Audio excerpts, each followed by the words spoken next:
Happy New Year, my dear moths and my ladies and gents. You know, there are some times in your life when you remember things. They're so important to you. And this video, I'm going to remember. I've made some decisions over the holidays, and I want to talk to you about them. It was November 16th, 2021, and I created the Moths of the Wool Circle Club. And that's just a couple months over 3 years. And my reason for doing that was I wanted to retire and I wanted to get rid of all my blankets. I've been collecting blankets for, now it's 2025, so it's about 25 years. I've been collecting blankets, even more than that. Granted, I had a lot of blankets, but I still have a lot of blankets. In the house now, I counted them, and there are 28 full size, not touched. They are washed, and many of them I had showed you samples of. I was, instead of using bleach to test for wool, I was doing the acid dyes, and then I was doing my age-dyed recipe, and I put tags on all of them. Well, there are 28 here in the house ready to go. 28 big, full-size, never cut on blankets. That's not including all the odds and ends from the kits that I've been doing that are pieces of blankets, because, for instance, the last 2 kits that I sent out, I just sent 21 orders out. And it doesn't take a full-size blanket because you need so many different colors, and so there's pieces besides all of those full-size never-touched blankets in the house, ready to die. And then all of the kits that I have done, there is scrap. Now, this is a very small amount. There are boxes of this. And here is some that Brother Moth, he was up at 4 o'clock this morning. I was up at 2. 4 o'clock, he was cutting circles to test for these colors. And then I started to print the postage. Shipping is what I absolutely hate the most. The packages were all done. They were done before Christmas, but I didn't want to send them out because of the holiday, and there was such a backup of mail everywhere here in Canada because of the strike. And of course, everyone was going with couriers and chit-chats and things like that. So, I mean, it was ridiculous. So I left the shipping until after the January 1st holiday. But anyway, so now I have all of this scrap, and there are baskets of it. Just little pieces. These are quite large pieces, but there are some that are just little tiny pieces, and they're too good to throw away. I have to use them. They're dyed, and so this is what I've decided I'm going to do. About the only thing that I can use scrap with is penny mats. So I'm going to try to get rid of as much scrap as possible and do some penny mat kits.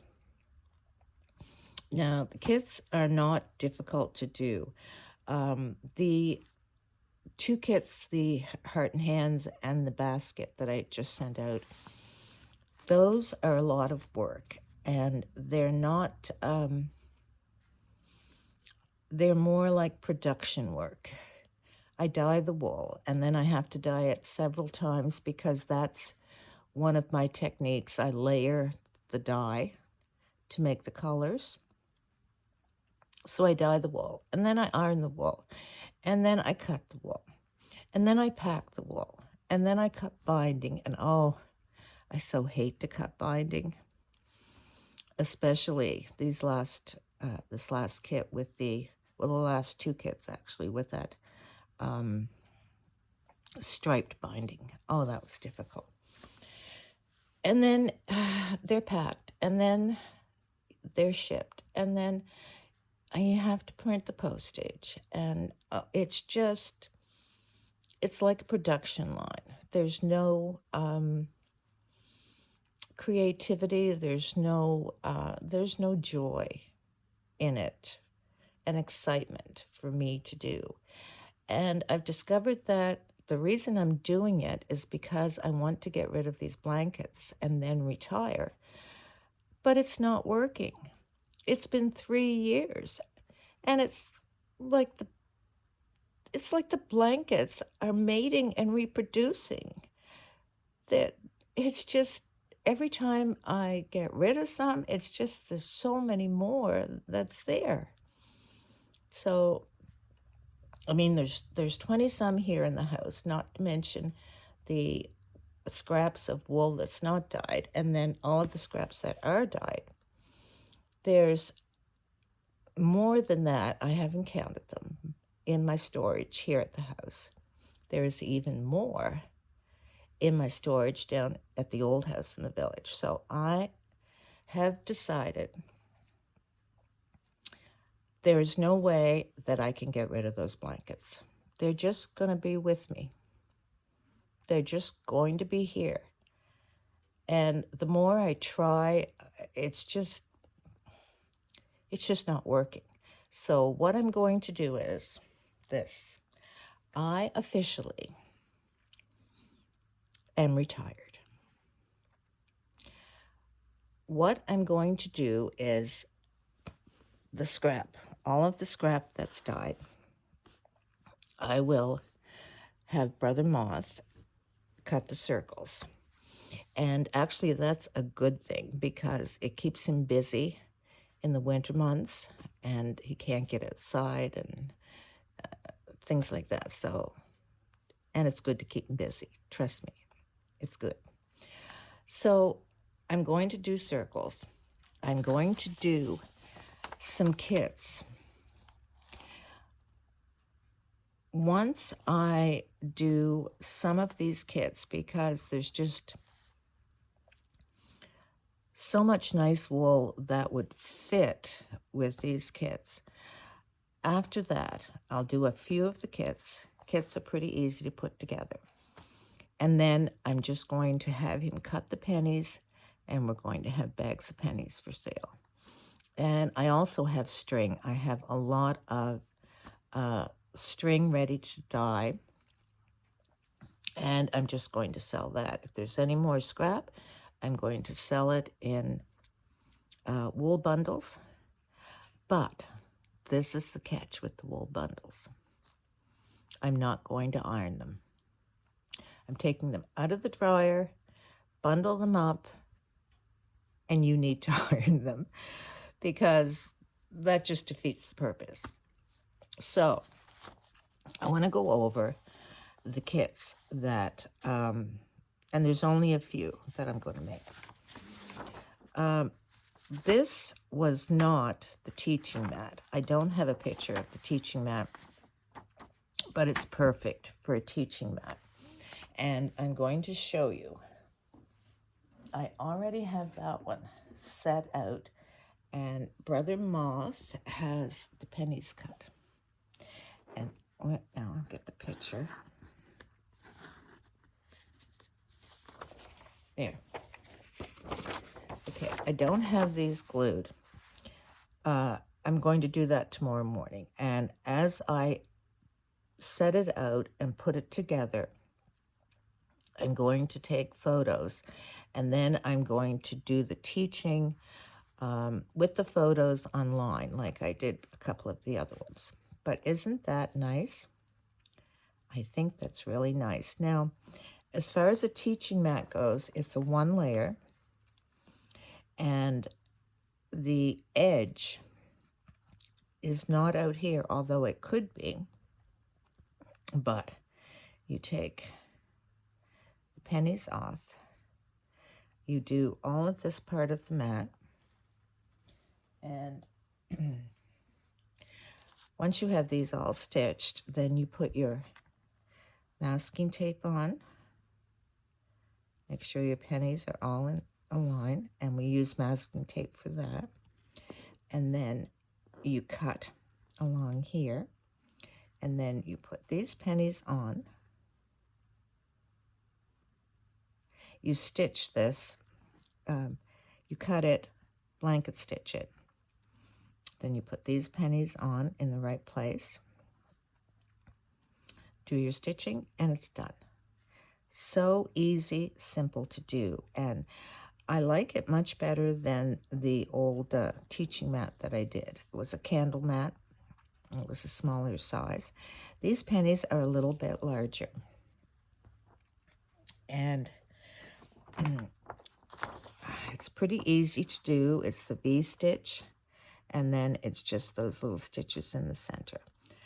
All the same color thread, and I'll show you about the thread. You just make sure that you don't have anything the same color. It's in the same color, but it's just a little bit different, so the stitches stand out. So hopefully this one will be listed tomorrow morning, hopefully. I'm going to get up early again. But this is really nice. Those colors go together so nice. Not many of them, because the whole plan is to use up the scrap in the best possible way. And I had a lot of those colors, and I thought, that's perfect. Absolutely perfect. Oops. So let's get rid of this. Oh, I don't want to move. Oh, I think that's pretty safe.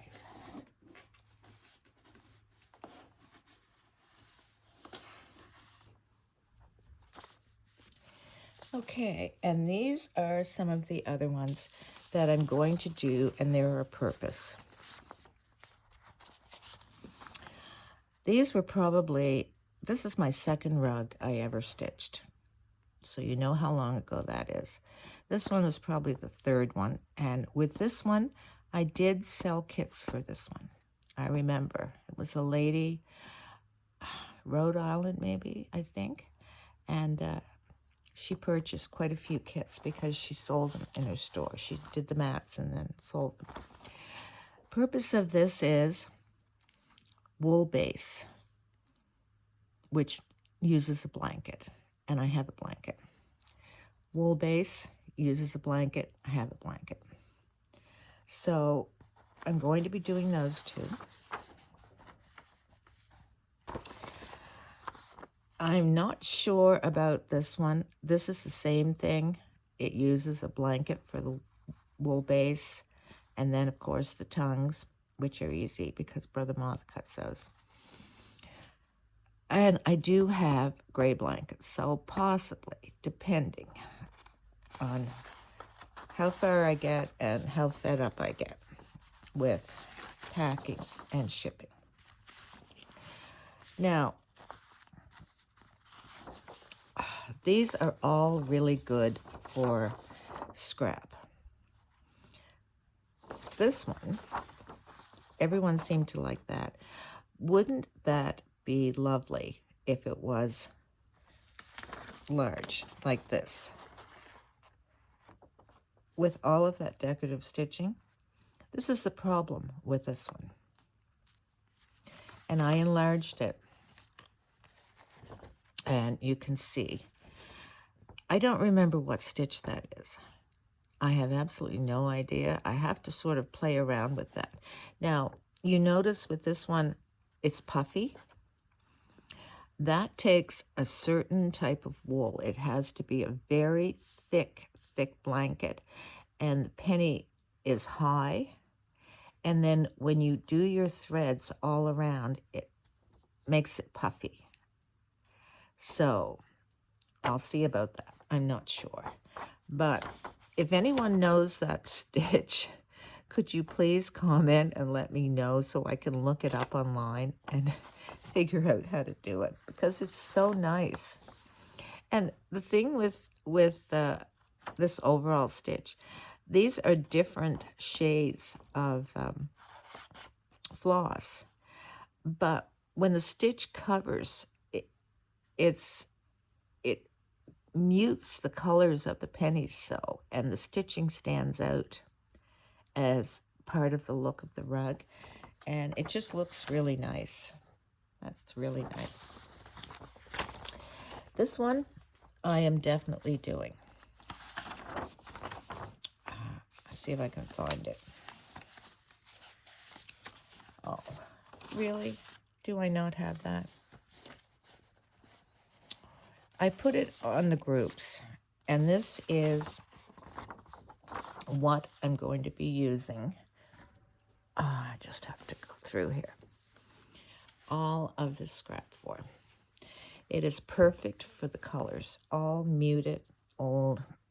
I've got a couple more pieces here, and I have a lot of it. Isn't that nice? I need a couple different shades. I have quite a bit of this. This is the edging, so I think that will go in there somewhere. And I need some dark colors. But this, I don't have the photo of it. This is a kit that I made a long time ago. And it's named after my dear friend, Dee Bartrug, Moth D. She's been with me ever since I started, like so many of you. So this is Dee's penny rug. I do think that maybe Dee has this rug. I'm pretty sure I sent it to her. But this is perfect. It has a cotton base, and I don't know if you can see it, but it has a handkerchief cotton edging there. And this is probably the only one that I will do with cotton, because I really want to do this one because it's Dee's rug. This one, he has the pennies started. I just have to lay it out, make sure the colors work. This one, I'm pretty sure, is going to be on this weekend. I'm going to work right through the weekend. Tomorrow morning, I will have 1 or 2 listed, and there's 3 that I'm going to do. So I'm going to try to have 3 of them done this weekend. This is the other one that I'm going to do. And the reason I'm doing this one is because I have a lot of the colors that are not muted. They're muted and they all go together, but they're specific shades.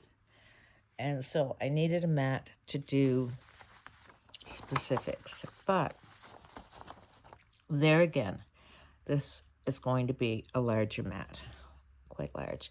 I think this one was 17 by 14. I put it out. This one takes a wool base, the same as the others. So I'm going to be working with a wool base on most of these. But this is the nice thing. It's tied. And I'm going to give you the yarn to tie it. And this is what makes it look really old, is that funny tying there. I don't really like those colors. I don't like that green. I would never use that green again, for sure. But I've got most of those. So we'll see how it works out. So this is the 3rd one for this weekend. there's a bigger thing. Now, this one, and I don't have a page on this one either. What did I do with those? I am so disorganized. So someone asked if that was a pincushion. No, it's not. But there again, it's that really thick wool. And I do have some scraps that are really thick. And you've got the overall stitching, which is pretty easy on this one to do. I can figure that out. It's just the cross stitch, and then it's the doubles here, and the knot in the center. You need to have that overall stitching to draw it down to make it look puffy. I would really like to do this one. Wool base. The base sticks out. There's binding. I got lots of binding. But that would look so nice as a large mat. So I'm going to do that one next after I do these. I just want it for myself. I want to do it. So now we come to my retirement and what I'm going to do. So see if I can get organized here and get rid of all of this. Oh my gosh. It's a wonder I don't have dreams about wool. Okay. I did mention before, I'm going to do something called the Pattern Club. It will combine my love to design. It will teach you, I will teach you everything I know about making all of the mats. There will be patterns, and with each pattern club, and I'm only doing this once a month, because whatever I do, I'm going to stitch, and it's going to be stitched. It's not going to be like the kits. So I'm going to be doing the stitching on it. I am also going to show you how I dyed the wool, and I'm going to give you various dye recipes in the Pattern Club.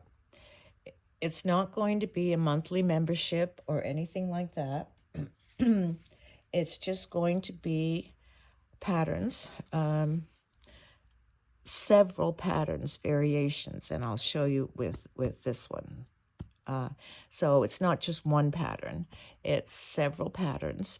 I show you, have the digital download. I'm going to show you how to dye the wool. I'm going to show you the little tricks and things. I'm going to give you a little bit of history in there too.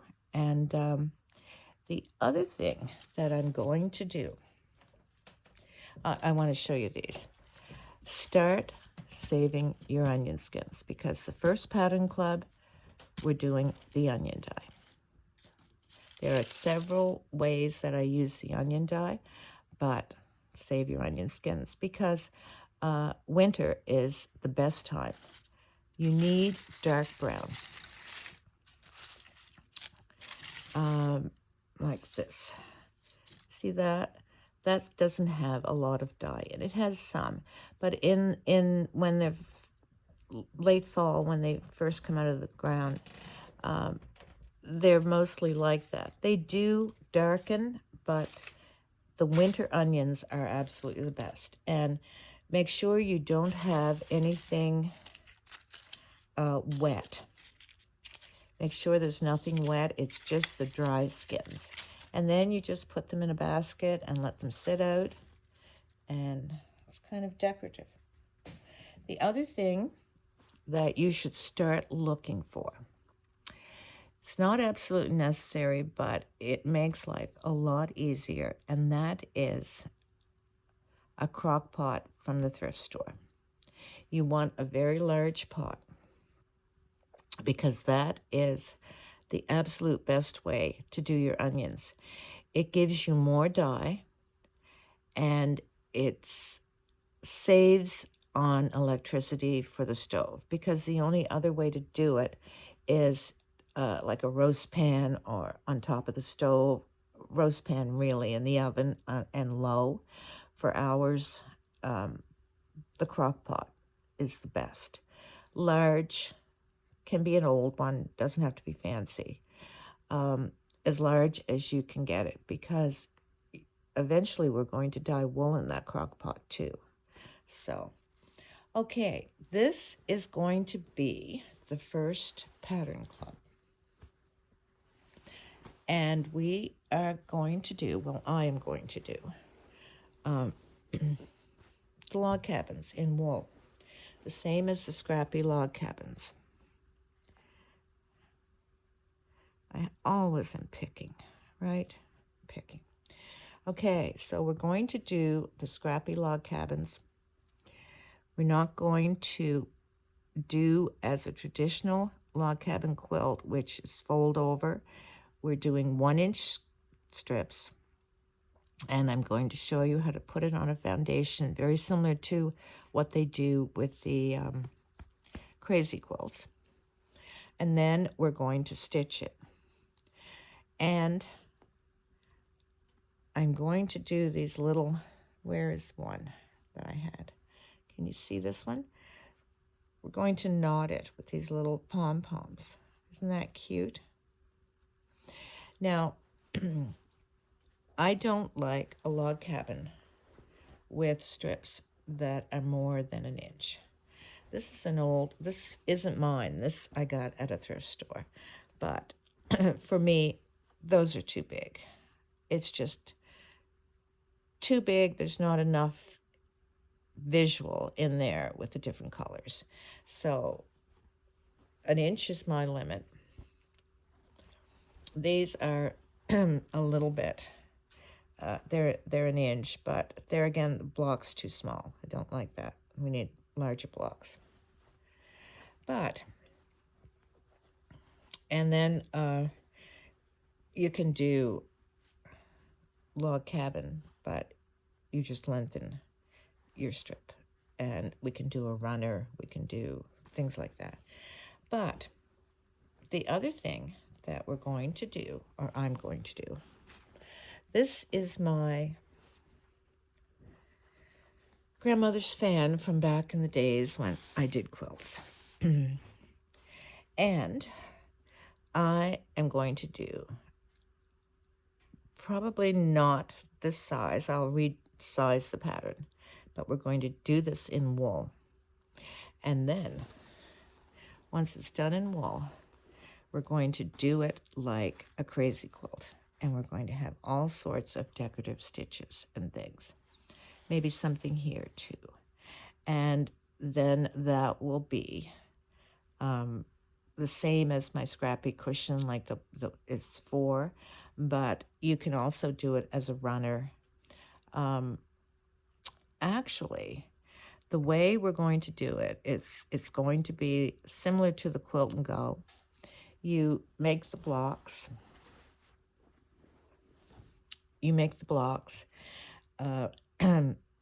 You do your stitches, get it down. And then you put your blocks together in rows, and then you put your rows together. So actually, by repeating that same method over and over, you can make a full-size quilt. I'm not doing it.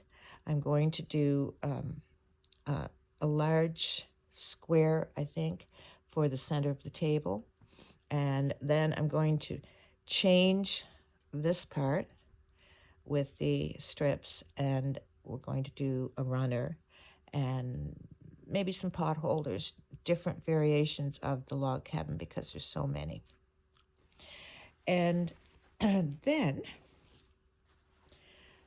we're going to do the very same thing, blocks, squares, and we're going to take wool, the same idea as the crazy quilt, and we're going to piece the wool, do the stitches, and you remember I had pot holders like that. We're going to do the same thing, a center or whatever. all of those patterns are going to be in my first pattern club, along with, I'm going to show you how I dye the wool. I'm going to show you one of the onion dye recipes because there are a couple, but this is the other thing that I'm going to show you. And I'm excited about this. There was a post on one of the wool groups, and this happens all the time. It was, what percentage of your wool do you use for wool applique? Is it 80-20 or 100% or whatever? That so annoys me. I will say it. It does annoy me because that's not how it is. That is absolutely not how it is. Your choice to use wool is a preference. It's not what everyone is supposed to do. The penny rugs were made back in the day when everyone used scraps of wool, recycled clothing, things that were worn out. They'd cut it in tiny pieces to reuse it and make something for the home. If they had all of these imitation fabrics back then, do you think they would have thrown those in the garbage and just used wool? That's so ridiculous. What I'm going to do is, in the Pattern Club, I am going to show you what to look for that's not a bit of wool in it. And these all have a little bit of wool, but some of them aren't even wool. That's not anything in there that's wool. These are a little bit, not much. And you notice with something that's not wool, he can't cut them. It's difficult to cut. This is a bit of wool and cotton. You can see the cotton. And on and on and on. And I'm going to show you what to look for. The first thing you look for is you go in your closet, and if you take your clothing to donate, you make sure that you look through your clothing. The other thing that I'm going to show you is you can take something that's not wool or just a little bit of wool and you can dye it. And I'm going to be doing that in pretty much every one of my pattern clubs because it just so annoys me. That is not the history of penny rugs. So that's pretty much it, I think. Gone over. Had my little say about the 80-20. And I really think that 80-20 come in because they say when you hook rugs, and of course people are using things that are woolen rugs now too, and they certainly did back then, but the rule is for the acid dyes, 80-20. 100% will give you a good color. 80-20 will just give you like a tweedy color because the 20 won't dye and the 80% will. So I think that's it. So I am so excited to start this, to start the quilt and to do this. And I'm going to the thrift store and I'm going to buy all my non-wool. And I may even videotape when I go and show you where things are and what to look for. This one in particular, we're looking in men's things. Suits and coats, and could be anything really. And I think it's going to be so much fun. So that's my news. I'm going to have some kits to get rid of the pennies. Very few, because once I